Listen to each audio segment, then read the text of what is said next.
ഒരു സ്ത്രീയുടെ ഇല്ല ചിത്രേ, അങ്ങനെയല്ല. അതായത് നീലത്താമരയുടെ എം ടി സാറിന്റെ ആദ്യത്തെ കുഞ്ഞുമാളു എന്ന് പറഞ്ഞാൽ ഇതുപോലെ അന്നത്തെ ഒരു കാലഘട്ടമാണ്. അപ്പം ഇതിന് അറിയാലോ, ഇതൊരു റീമേക്ക് ചിത്രമാണ്.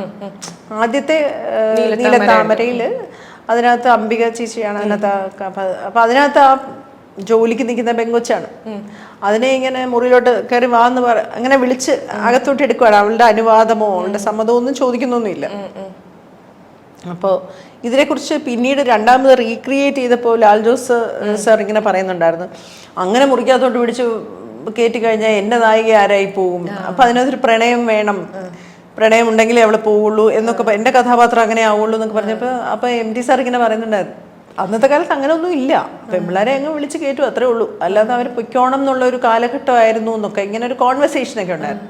പക്ഷെ എൻ്റെ ക്യാരക്ടർ അങ്ങനെ വരുന്ന സമയത്ത് അങ്ങനെയല്ല, അങ്ങനെ യൂസ് ചെയ്യപ്പെട്ട ഒരു പെൺകുട്ടിയാണ്. പക്ഷെ അവർ പോയി, അവർ വിവാഹം കഴിച്ചു, അവർക്ക് 2 മക്കളുണ്ട്, അതിലൊരാൾ ഡോക്ടറാണ്, അവർ ആ വീട്ടിലെ അമ്മയെ നോക്കിയ കുട്ടിയാണ്.